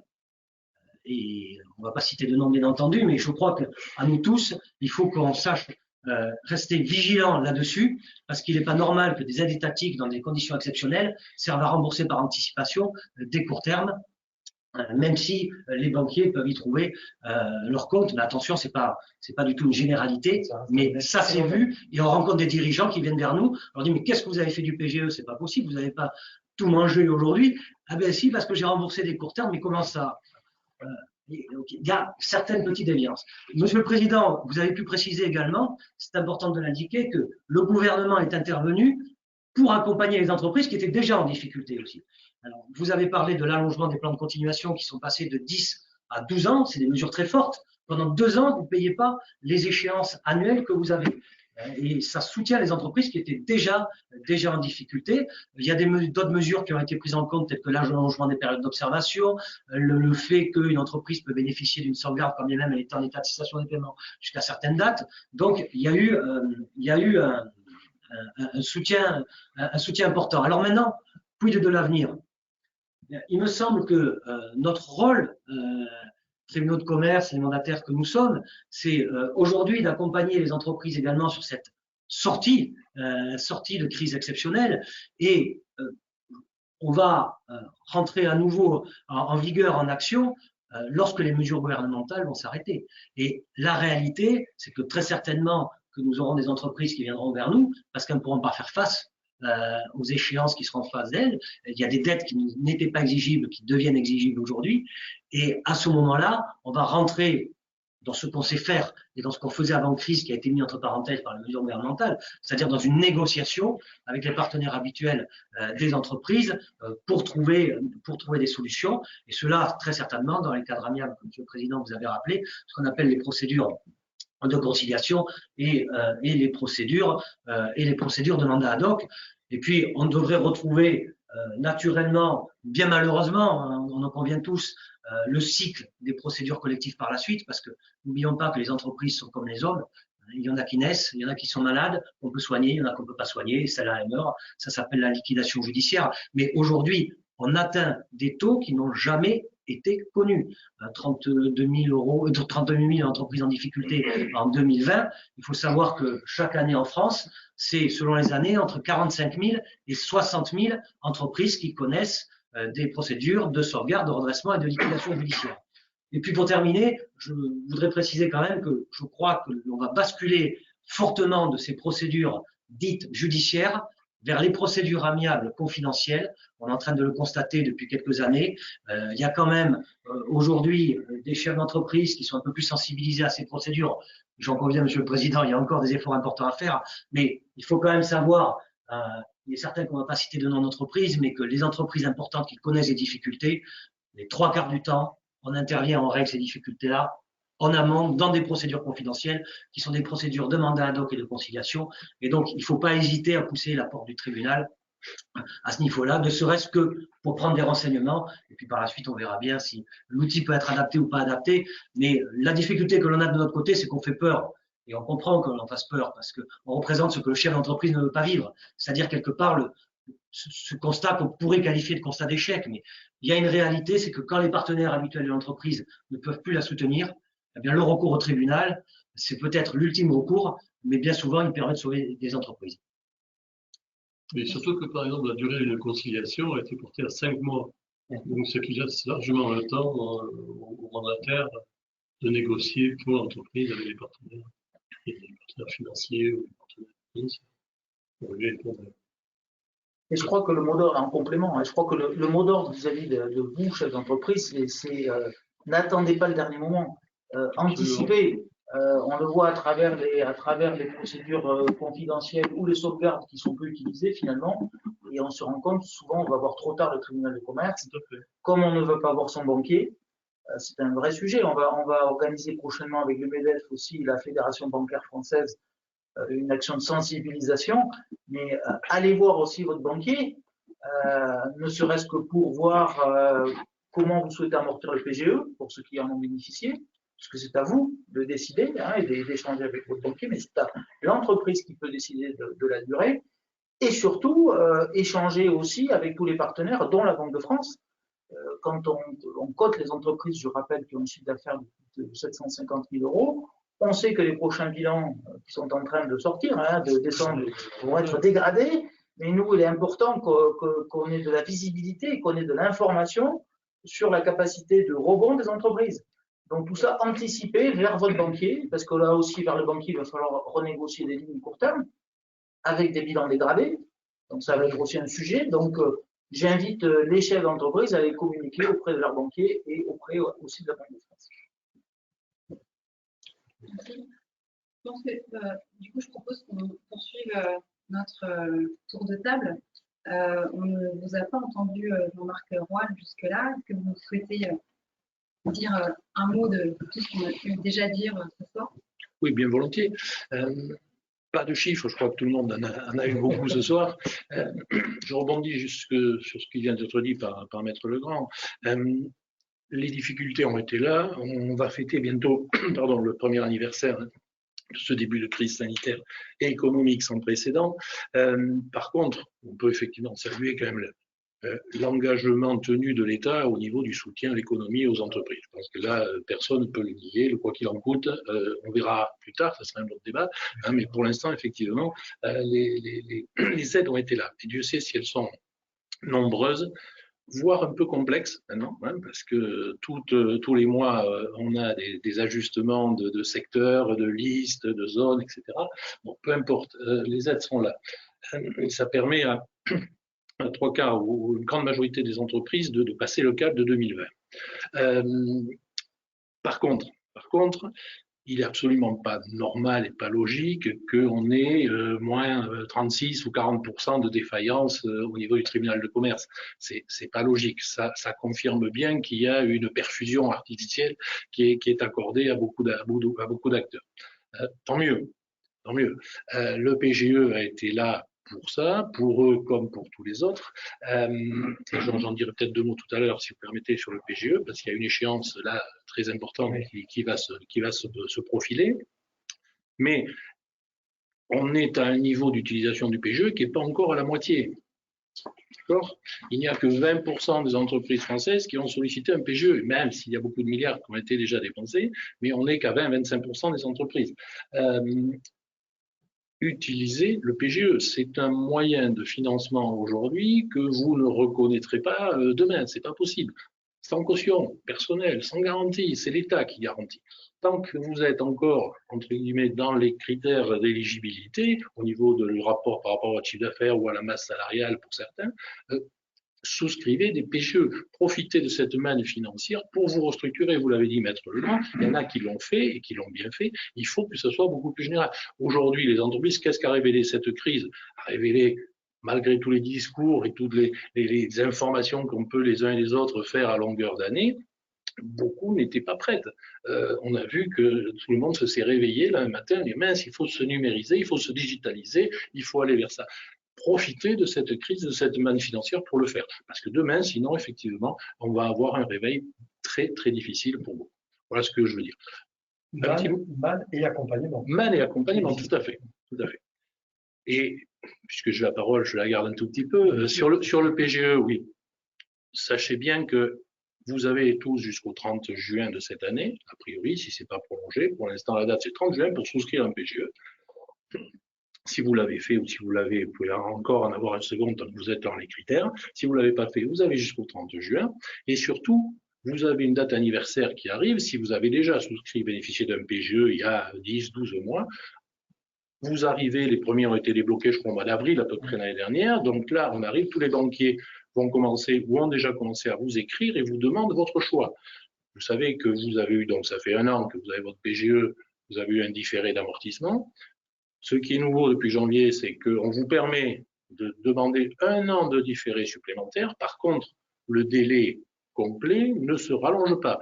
C'est-à-dire que vous aviez soit 1 an de différé et 5 ans possibles d'amortissement. Là, vous pouvez avoir 2 ans de différé, mais après, il faudra amortir sur 4 ans. Par contre, ce que je veux que les chefs d'entreprise qui en ont bénéficié ou qui vont le faire comprennent bien, c'est que le choix est à faire ce printemps, à la date anniversaire de la première année. Et le choix sera irrévocable. C'est-à-dire qu'il faudra là décider que vous remboursez tout, vous rembourserez que dans 1 an, mais même si vous demandez 1 an de différé supplémentaire et ensuite que vous décidez de rembourser sur 3 ans ou sur 4 ans, ou même un remboursement partiel, le choix irrévocable se fait maintenant. Donc là, vous avez tous, on a tous devant nous un choix très très important, stratégique, et franchement, les cas où on demandera pas le différé ou un remboursement anticipé, à mon avis, devrait intelligemment être assez rare. Je pense que la Banque de France sera d'accord avec moi. C'est quand même une aide financière et une manne qui doit permettre d'abord de sauver les entreprises aujourd'hui et les emplois, et en même temps de leur permettre de faire cette transition qui est absolument souhaitable. Je remets mon masque. Je souhaiterais du coup passer la parole peut-être à Yves Larouche qui nous a rejoint également. L'occasion de vous présenter tout à l'heure en tant que président Uni Béarn. Oui, et sous. Ce qu'il y a, faut le préciser. Donc oui, moi je serai un peu moins précis sur les chiffres, mais quand même des tendances. Après, quand je vois des courbes comme ça, je suis un peu dubitatif, notamment sur mon secteur. Et ce que je suis sûr, c'est que ça va remonter très vite, hein, et notamment quand il faudra rembourser le PGE. Les reports de charges, on a eu des reports de charges. C'est vrai qu'on a été très très bien accompagnés. Depuis le mois de novembre, on n'entend plus nos entrepreneurs. Ils sont contents, ils disent rien, ils touchent les 10 000 euros, voire plus des fois. Et ça leur suffit, ils n'ont jamais gagné autant. Sauf que quand ça va revenir, ça risque d'être compliqué. C'est vrai qu'on ne peut pas reprocher à l'État de ne pas nous avoir aidés. On a un secteur qui est sacrément touché, mais on a été vraiment bien aidés. On a 70% des entreprises qui s'en sortent, mais elles s'en sortent parce qu'elles sont sous perfusion. Il y a donc ceux qui ont fait les PGE, ceux qui ont le chômage partiel, ceux qui ont le fonds de solidarité aussi, ça c'est une manne, mais j'ai peur au redémarrage. Alors, les entreprises qui ont bien anticipé cette crise en ont profité aussi pour se numériser. Je ne sais pas qui c'est qui a dit tout à l'heure, se numériser, faire des travaux, pas de gros investissements, mais au moins des travaux d'entretien, tout ça. Et après, ces entreprises-là, elles font redémarrer facilement. Après, bon, je remercie aussi le président du BTP qui nous a donné une petite bouffée d'oxygène. C'est pas très très grave, ça a permis dans notre territoire d'aider une vingtaine d'entreprises. Bon, c'est bien, mais c'est pas suffisant. On peut pas gérer un hôtel avec juste la création du BTP, malheureusement. Mais, bon, mais c'est quand même une bonne chose. Et nous, on n'a pas trop incité tous nos restaurateurs à rentrer dans cette démarche parce qu'il faut quand même qu'il y ait un seuil à respecter pour un minimum de clientèle pour la rentabilité. Si on doit ouvrir pour perdre de l'argent, mieux vaut rester fermé, d'autant plus qu'on a droit à beaucoup d'aide. Ensuite, un phénomène un petit peu contradictoire par rapport aux autres années, c'est l'hôtellerie ou les CHR dans le monde rural. Ça sont beaucoup mieux sortis que ceux des villes. parce que dans les villes, c'est une véritable catastrophe, notamment pour les hôteliers, qui, eux, les hôteliers n'ont pas une fermeture administrative, donc ne peuvent pas bénéficier d'autant d'aide. Et en plus, ceux qui ont des gros loyers, notamment en ville, généralement, les structures en monde rural sont propriétaires des murs, donc ils n'ont pas à subir le loyer, tout ça. Donc, c'est une tendance. Bon, depuis 20 ans, c'est le contraire. Donc, une année, c'était les gens du monde rural, c'est le premier contraire. C'est vrai que les territoires aussi, ça a permis de les aider. On a parlé tout à l'heure d'apprentissage. Bon, pour nous, c'est vrai que c'est l'apprentissage, c'est quelque chose qui fonctionne bien dans l'hôtellerie, mais bon, là, c'est mis à mal, vu que les structures sont fermées, ou en partie fermées. Mais par contre, on a mis en place un système pour garder nos apprentis, parce que c'est très important. Et ça vient du BA, notamment, Jean-Pierre Parois, qui a insisté pour qu'on puisse mettre nos stagiaires dans des charcuteries, dans des pâtisseries, dans des boulangeries, des restaurations fermées. Et ce qui est pas ce qui leur sert, ça nous permet de continuer à bénéficier des aides, mais nos apprentis travaillent. Parce que le but, c'est en 2 ans, c'est d'apprendre un métier, c'est pas d'apprendre à rien faire.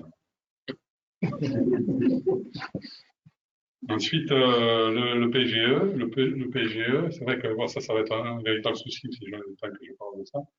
Le recrutement était un problème chez nous avant la crise, avant le Covid. Bon, là, on ne voit pas puisqu'il y a le chômage partiel, mais quand on va reprendre, les gens qui sont habitués à toucher 80, parce que pour nous, c'est 84% du salaire en restant à la maison le soir, le week-end, pour les faire revenir dans nos entreprises pour travailler au centre, ça risque d'être un peu compliqué, sachant que ça l'était déjà avant. Donc, on se demande d'avoir, moi je suis optimiste normalement, mais il y a des choses qu'on demande d'avoir. Et après aussi, ce qu'il faudra anticiper, c'est le changement d'habitude, parce que bon, nos structures hôtelières, avec les commerciaux, les hôteliers, on recommence à avoir des commerciaux dans nos hôtels, dans des conditions précaires, avec le plateau repas dans la chambre, mais ils sont déjà gentils. Et là, ils en ont vraiment pas la casquette, parce que venir à l'hôtel, prendre le plateau, redescendre le plateau, chercher le plateau de petit déjeuner, c'est pas fiable. Les gens, ils en ont marre. Mais en fait, on les a quand même. Moi. Hier soir, je t'ai coupé, ce soir presque, je suis même étonné. Et les gens sont gentils, quoi. Ils acceptent.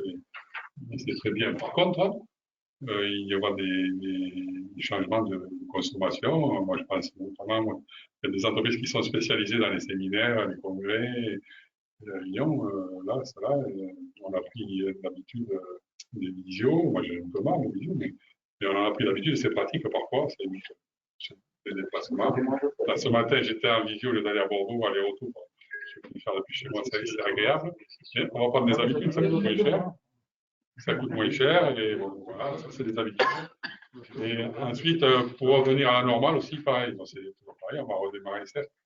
Je suis optimiste pour cet été, on va travailler, parce que les gens ils ont envie de sortir. Mais il ne faudra pas que les protocoles soient trop compliqués, parce que déjà l'année dernière, en septembre dernier, on avait mis beaucoup de bonne volonté, on avait réduit de moitié nos capacités, on avait fait beaucoup de charges complémentaires, les masques, les tournées, tout ça. Et c'est vrai que dans ces conditions-là, c'est viable. Dans des entreprises qui ont de l'espace, mais il y a beaucoup d'entreprises qui ont de l'espace et pour eux, c'est pas possible. Donc j'espère qu'on va redémarrer, moi je pense au mois de mai, et j'espère que les bars, bon, c'est une catastrophe pour eux. Je ne parle pas des discothèques parce que pour moi, c'est une espèce en bonne disparition. Je ne souhaite pas, hein, mais je ne vois pas comment ils pourront redémarrer. Et les bars, je pense que ça sera septembre. Donc c'est ce qui se dit dans les couloirs. Mais pour notre BA, je ne suis pas trop inquiet, sauf pour quelques hôteliers palois qui vont mal. Il n'y a pas de grosses manifestations, il n'y a pas de gros congrès, tout s'annule, et pour eux, c'est un peu compliqué. Et comme vous l'avez dit, les gros groupes comme ça, ils sont structurés, ils anticipent et ils font ce que ne font pas les petits exploitants qui ont peur et qui, comme vous l'avez dit, c'est un constat d'échec, quoi. Hein. Quand on va voir le plan de commerce, c'est un constat d'échec. Et on y va vraiment au dernier moment. Et nous, et je sais qu'on a fait une démarche vers vous une fois, il faudra qu'on le refasse, et pour leur dire qu'il faut y aller, quoi, parce Avec plaisir. Hein. Hein? Avec plaisir. Oui, oui, oui, j'ai bien entendu. On l'a déjà fait un petit peu et on va refaire. Voilà, moi Donc, vous avez mis, monsieur, à l'écran, là, ce que vous avez. Alors, alors je ne vais pas, des chiffres, on en a eu pas mal. Mais là, ce sont des chiffres que je remercie de la DDFIP, qui sont les déclarations de TVA. Donc, chiffres indiscutables. Donc, vous voyez que sur le département des Pyrénées-Atlantiques, l'activité, le chiffre d'affaires a baissé de 27,5% dans l'hébergement-restauration en 2020. Et ce qui est intéressant, vous avez les évolutions mois par mois. Donc, vous voyez bien le creux, évidemment, le V bleu là, du premier confinement. Bon, le point positif, c'est cet été, quand on a pu déconfiner, vous voyez que même au mois d'août, on était supérieur à l'année précédente. Et après, vous avez évidemment la nouvelle. En plus, ce qu'il faut se dire, c'est qu'on se réfère à une année. Ça, c'est 2020. Tout à fait. 2019 qui était déjà très moyenne. Tout à fait. Très moyenne parce qu'il y avait eu les Gilets jaunes. Il y a eu pas mal de choses, de contexte. Donc, on se base. C'est vrai qu'il y a 3,1 de plus que 2019, qui était déjà pas très bon. On remettra pour Sébastien maintenant aussi le chiffre. C'est intéressant de voir l'évolution dans le bâtiment. Non, mais moi, c'est ce que j'avais dit. Moi, dans mes tendances, c'était moins 70%. La construction, c'est intéressant. 75%. Okay. Voilà. Justement, Sébastien Laborette, on n'a pas encore le plaisir de vous entendre. Je crois que vous m'aviez oublié. Mais pas du tout. Merci. Alors, donc, les activités de la construction sur le territoire, donc déjà, même si je ne vais pas donner beaucoup de chiffres, la photo de famille, c'est 4000 entreprises et c'est 15 000 salariés, la construction dans le territoire. Donc, en 2020, le BTP a plié, mais n'a pas cassé, puisqu'on n'a pas réduit l'outil de travail, on n'a pas réduit les effectifs propres de nos entreprises, et c'était l'enjeu, puisque notre métier était déjà en tension, les activités de la construction dans le cadre de l'emploi étaient déjà en tension sur les années précédentes. Donc l'enjeu principal, c'était surtout de conserver les compétences, conserver les effectifs et de plier dans l'année 2020 pour pouvoir, comme on dit ici, courber les chines et repartir au plus vite, notamment dès début 2021. Donc le gouvernement l'a bien compris, puisque le plan de relance qui a été construit dès début septembre laisse une part belle à la construction et au BTP. Donc les facteurs conjugués des élections locales et municipales de l'année 2020 ont permis quelque part de ne pas dépenser l'argent prévu dans l'exercice 2020 sur la commande publique, parce qu'on est fortement dépendant de la commande publique, et donc il y a un phénomène de rebond ou de report que l'on peut peut-être même constater sur ce slide, qui a constitué à commencer à commander des travaux dans le domaine de la construction sur la fin de l'année 2020 et dès le début de l'année 2021 avec des phénomènes de report de commandes publiques.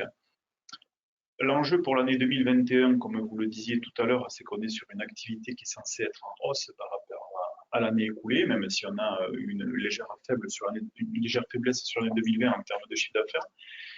L'enjeu de l'année 2021 va être de pouvoir réaliser les travaux qui nous seront confiés, très clairement. Donc on est sur un vrai sujet d'emploi. Pour parler du territoire, on a à ce jour 475 offres qualifiées dans les métiers de la construction, dans notre secteur d'activité. Donc aujourd'hui, on est en train d'organiser toute une série d'actions autour de l'emploi, démarrant par l'apprentissage, puisque l'apprentissage a été très très bien aidé en 2020 et le BTP a su s'en saisir. Le CFA du BTP de Pau est plein à hauteur de 400 jeunes dans ce CFA, alors que c'est un chiffre qui n'avait jamais été atteint. Donc, grâce à ces aides, on a réussi à attirer quelques jeunes dans nos métiers. Maintenant, il va falloir transformer l'essai en les rentrant dans nos entreprises pour pouvoir constituer de même une forme de main-d'œuvre locale, puisque nos activités sont peu ou pas délocalisables, et permettent du coup de rendre au territoire ce qui lui est confié au travers de la commande publique de façon assez rapide. Ça, c'est l'enjeu.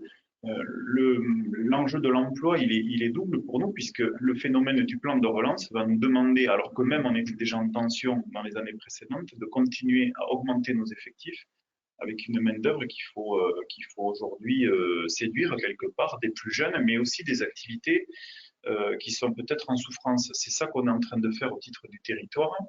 On a organisé 2 job dating à date qui ont rencontré un vif succès sur les territoires. Ce sont des job dating qui sont territorialisés, donc on va dans les territoires. On l'a fait récemment sur la communauté des communes d'Éluy en Béarn, le prochain est fin mars sur la communauté des communes du Nord-Est Béarn, donc à Morlas.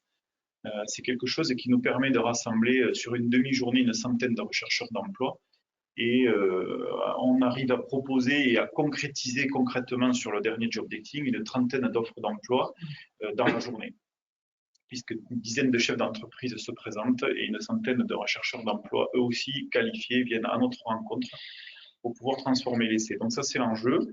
La contribution de la construction ou du BTP sur le territoire est importante puisque le secteur de la construction est à peu près présent partout. Il faut aujourd'hui consommer, disons, les aides et les budgets qui vont être attribués via le plan de relance au métier de la construction. On parle de 7,4 milliards, ne serait-ce que pour les rénovations énergétiques. On parle de 2 ou 3 milliards de plus pour les collectivités territoriales au travers des aménagements de zones d'activité, au travers de la modernisation des réseaux, des infrastructures routières. J'en appelle là à la commande publique, puisque l'enjeu majeur va être pour la partie collectivité de se saisir quelque part de ces opportunités qui leur sont offertes, puisque le délai est court. À date, il faut consommer ces budgets avant fin 2022. Quand on lance un budget ou un projet public sur la construction, on est sur des temps un petit peu longs. Et la crainte que l'on a, c'est que les aides soient là, que les projets aient du mal à sortir et que la consommation de ces budgets ne puisse pas être faite dans les temps impartis. Donc la commande publique est la clé, clairement, de cette relance pour les métiers de la construction. Le logement, lui, a de suite senti les effets de la crise, puisque les besoins sont là, les besoins en logement ont toujours été là, et je dirais que le phénomène s'est accentué sur le neuf, plutôt sur le pavillonnaire, puisque beaucoup ayant vécu un confinement en appartement ou dans des zones peut-être peu adaptées à rester des journées entières, ont préféré aller chercher un pavillon sur la seconde couronne des grosses communautés urbaines ou en campagne. Le problème étant maintenant de pouvoir financer ces pavillons, puisque au niveau bancaire, il y aura peut-être d'autres problématiques pour le financement des pavillons. Je parle bien entendu de la construction individuelle pour le particulier. Voilà, donc les outils sont là, je dirais, pour résumer. L'emploi va être une des clés de réussite de notre transformation, du maintien de l'activité dans le territoire. Et la commande publique devra montrer l'exemple pour pouvoir être le vrai effet de relance sur le volume de nos activités. Quand je donnais les chiffres tout à l'heure de la photo de famille et du BTP, 85% de nos entreprises sont des TPE, donc moins de 10 salariés. C'est un vrai tissu économique qui finalement est présent dans tous les territoires, puisque 97% des communes du territoire ont une entreprise de BTP, possèdent une entreprise de BTP. Donc le mécanisme de la fiscalité propre à la fiscalité locale s'applique très vite derrière dans tous les territoires. On irrigue finalement un petit peu tout le monde grâce à cette activité. Voilà, donc une année 2021 qui s'annonce plutôt encourageante au vu de vos tableaux, au vu de vos chiffres et au vu de ce qu'on sait déjà, puisqu'on est à fin février, on a un début d'année qui est plutôt soutenu. Pour autant, ça reste fragile et précaire, puisque, sans vouloir finir sur une note pessimiste, les premiers chiffres de dépôt de permis de construire ou de mise en chantier sur les 6 mois projetés en fin d'année 2021 n'augurent pas forcément de beaux jours devant nous. Donc il faut justement actionner très très vite tous ces leviers de commandes et de commandes publiques pour pouvoir enrayer ce que l'on craint en fin d'année 2021. Voilà. Merci. Monsieur Laporte-Croix, vous aviez une petite note de la part de l'IUMM qui n'a pas pu nous rejoindre dans cette histoire. En n'étant pas bien évidemment du secteur de l'industrie de la métallurgie, je vais être obligé de m'inspirer des notes qui m'ont été transmises. Donc, pour rappeler quand même que l'UMM à Loire-Atlantique représente à peu près 13 500 salariés sur les Pyrénées-Atlantiques, que dans le cadre de leurs adhérences, ce sont à peu près 40% des entreprises adhérentes à l'UMM qui sont concernées par le domaine du spatial et de l'aéronautique, et ces 40% d'adhérents représentant 72% de l'effectif. Donc, c'est pour donner un petit peu le poids de l'aéronautique, comme je disais tout à l'heure, qui est un secteur qui constitue l'ADN de notre territoire. Donc, s'agissant de la crise Covid, l'IMM, c'est un choc majeur.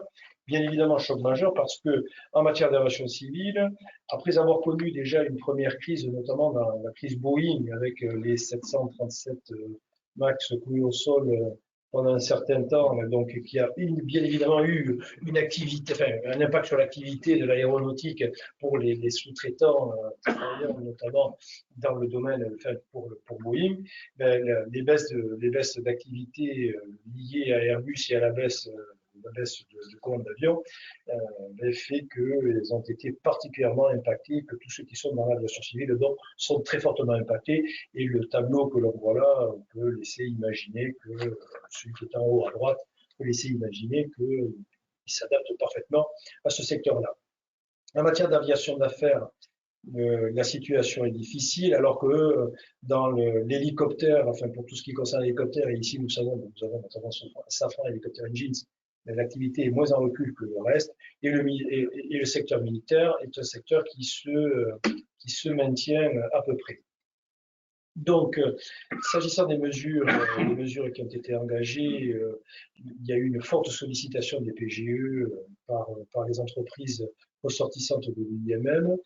En revanche, c'est sur l'emploi qu'il y a un certain nombre d'inquiétudes. Alors, bien évidemment, la quasi-totalité des entreprises, 87% des adhérents de l'IMM ont eu recours à l'activité partielle. Et aujourd'hui, parce qu'il y a un accord de branche qui a été signé et qui est assez atypique, notamment sur l'accompagnement et l'accompagnement, y compris en durée. Donc, ces entreprises se dirigent plutôt vers des activités partielles de longue durée, même si celui-ci a été plutôt timide en 2001. Et alors même que ça a été une branche professionnelle qui a été fortement motrice, notamment dans le prêt de main-d'œuvre, notamment, et comme je le disais tout à l'heure, il y a eu de la rupture en matière d'apprentissage et des apprentis dans le secteur des CHR allant plutôt vers d'autres métiers de bouche pour pouvoir continuer leur apprentissage. Ici, c'était le prêt de main-d'œuvre pour pouvoir garantir la continuité des compétences ou le maintien des compétences pour pouvoir demain rattraper et ne pas perdre surtout en compétences et pouvoir rebondir lors de la reprise économique, ça a été relativement timide alors même qu'ils étaient plutôt moteurs. Là où il y a beaucoup d'inquiétudes, c'est plutôt sur les suppressions de postes, suppressions d'emplois qui sont prévisibles au sein de ce secteur-là. L'IMM ayant identifié une vingtaine d'adhérents qui auront recours à la suppression de postes et d'emplois dans leur domaine. Ils ont même identifié que ce seront à peu près 550 emplois qui sont concernés, qui auront été concernés en 2020, et que ces mesures, bien évidemment, comme ça va de pair avec la typologie de leurs adhérents et surtout le poids de la masse salariale ou des salariés, ou des effectifs dans leurs adhérents. Ce sont 87% des entreprises qui relèvent bien évidemment du secteur aéronautique qui seront bien évidemment et qui ont prévu des suppressions d'emplois. En revanche, bon, ils ont quand même quelques signaux positifs. Alors, comme je l'ai dit moi tout à l'heure, mais ça a été dit par tout le monde, c'est vrai que l'apprentissage est une chose sur laquelle, bien évidemment, la mobilisation des entreprises a été soutenue et maintenue pour la simple et bonne raison que c'est toujours pareil, ce sont des métiers qui ont pendant très longtemps tout mis en œuvre pour pouvoir acquérir des compétences et qui ne veulent pas le perdre, et bien au contraire les conserver et même les développer. Et donc, bien évidemment, ce qui du coup donne un certain nombre de perspectives pour l'avenir et des points de vigilance qui sont notés. Donc, comme celle, bien évidemment, de transformer le tissu industriel et ceci, y compris même dans l'engagement de la transition énergétique, puisqu'on sait que c'est un pan entier du plan de relance qui est consacré à cela. C'est également, dans le cadre de cette transformation, c'est aussi la diversification nécessaire de ces industries pour pouvoir justement accuser mieux le coût en cas de futures crises. Donc, c'est un petit peu l'anticipation qui sera nécessaire et la consolidation peut-être dans certains cas d'autres domaines d'activité spécifiques avec cette indispensable diversification que 75% des entreprises de l'IMM envisagent de faire, mais aussi de s'engager encore plus dans l'innovation et dans la mutualisation. Et donc, c'est la raison pour laquelle ils en appellent évidemment aux besoins d'accompagnement et ce qui a été là aussi traduit notamment par le plan de relance. Donc voilà un petit peu ce que souhaitait faire passer comme message l'IMM ce soir. peut-être, tant que j'ai la parole, et parce que bon, on a largement dépassé l'horaire que nous nous étions fixés, c'est donc, vous savez, la Chambre de commerce et d'industrie a souhaité faire la promotion du plan de relance, et ceci dès le début de l'automne, de la fin de l'été, au sortie de l'été et au début de l'automne. Voilà, c'était une volonté que nous avions avec notamment les services de l'État, mais également les services de la région, puisqu'il n'y a pas un plan de relance, mais il y a des plans de relance avec un certain nombre de volets. Tout à l'heure, Jean-Marc Roy parlait effectivement de la numérisation, mais il y a tellement de domaines dans le plan de relance et tellement de secteurs d'activité qui peuvent être touchés, enfin concernés, plus que touchés d'ailleurs. Moi, j'ai pour habitude de dire que ce sont 100 milliards qui sont quand même au niveau de l'État. La population des Pyrénées-Atlantiques, c'est 1% de la population française. C'est 1% de la population française. Il n'y a pas de raison que nous n'allions pas chercher le milliard qui nous est, je dirais, dévolu quelque part. Et si on fait à la répartition population, ce sont 600 millions d'euros qu'il faut que nous avions cherché pour la partie béarnaise. Voilà, c'est aussi simple que ça. Alors 600 millions d'euros qui peuvent prendre plusieurs caractères ou plusieurs formes, mais il y a effectivement la numérisation. Et quel que soit le niveau de numérisation et de maturité intellectuelle ou même numérique que peut avoir l'entreprise par rapport à la numérisation, il n'y a pas un métier qui ne se numérise pas. Donc il faut vraiment ne pas hésiter à aller là-dedans. Mais il y a bien évidemment tout un tas de domaines comme la transition énergétique, alors qui peut faire peur comme ça, mais attention, il ne faut pas le voir sous l'angle ou le prisme de la contrainte, mais comme étant une opportunité. Ça peut être l'opportunité de faire de l'économie d'énergie dans le cadre de sa future production ou dans le cadre, par exemple, je regarde Yves Larouture, dans le cadre des hôtels-restaurants, de la rénovation des chaudières ou de l'isolation de leurs bâtiments et du coup de faire des économies et du coup d'améliorer, on en a parlé tout à l'heure, des rentabilités d'exploitation ou d'avoir de meilleures perspectives. Donc, il ne faut pas voir cela comme étant diabolisant, bien au contraire, ce sont une série d'opportunités qui se présentent. C'est la raison pour laquelle nous, Chambre de commerce et industrie, on a investi en ressources humaines là, cette année 2021, depuis le début de l'année 2021, notamment dans les domaines de l'innovation, de l'industrie, du numérique et de la digitalisation. Nous continuons là-dessus encore en termes de ressources humaines. On va les recruter. Nous sommes en train de recruter un conseiller en ingénierie financière et en recherche de financement, que la recherche de financement aille du simple emprunt, mais également à la subvention, parce que, alors on a un outil numérique au sein des CCI, ce sont les aides.fr, qui donne un premier niveau de renseignement, mais il ne faut surtout pas hésiter à venir nous voir. Et les conseillers de la Chambre sont bien évidemment là pour permettre à chaque entreprise de pouvoir aller lever la part de plan de relance qui doit être la sienne. Il n'y a pas une entreprise qui ne doit pas se sentir concernée. Ça concerne toutes les entreprises. Dernier point, bien évidemment, on le sait, il y aura des difficultés probablement. On en a parlé avec vous deux, messieurs. Là encore, il faut que, ensemble et avec l'ensemble des branches professionnelles et interprofessionnelles, il faut que nous soyons là, je dirais, au contact des entreprises et des entrepreneurs. Je crois que le meilleur moyen de ne pas avoir de difficultés, c'est de les anticiper le plus possible et surtout ne pas hésiter d'en parler. C'est jamais facile. Peu importe le canal d'entrée, qu'il s'agisse du banquier, comme le disait tout à l'heure Frédéric Cabarou, qu'il s'agisse d'aller frapper à la porte du tribunal de commerce dans le cadre des procédures confidentielles ou d'un mandataire judiciaire, ou d'aller vers un conseiller de la Chambre de commerce et d'industrie ou vers sa branche professionnelle. L'important, c'est d'anticiper et c'est surtout d'anticiper la difficulté. Je crois que c'est le maître mot qu'il faut retenir. On le sait, il y aura un réveil difficile, il y aura une gueule de bois probable, et si on peut l'éviter, si on peut éviter le plus de défaillances possible, sachez que nous aurons gagné quelque chose sur cette crise qui nous a fortement impacté. Voilà, ce sera mon mot de conclusion. Ce mot qui, je crois, était peut-être le mot de la fin, parce qu'effectivement, ça va faire bientôt 2 heures que nous sommes ensemble. On s'était donné 1 heure. Je ne sais pas s'il y a eu des questions. Alors, ça veut dire qu'on a déjà tout dit et qu'on l'a dit très bien. Est-ce que l'un d'entre vous souhaitait ajouter quelque chose terminé? Voilà. Très bien. Alors, merci beaucoup. Merci à tous. Cet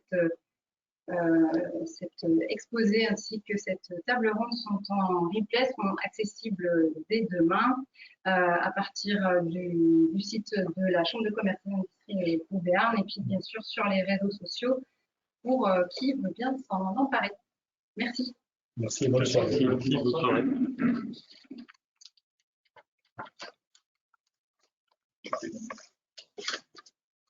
Encore un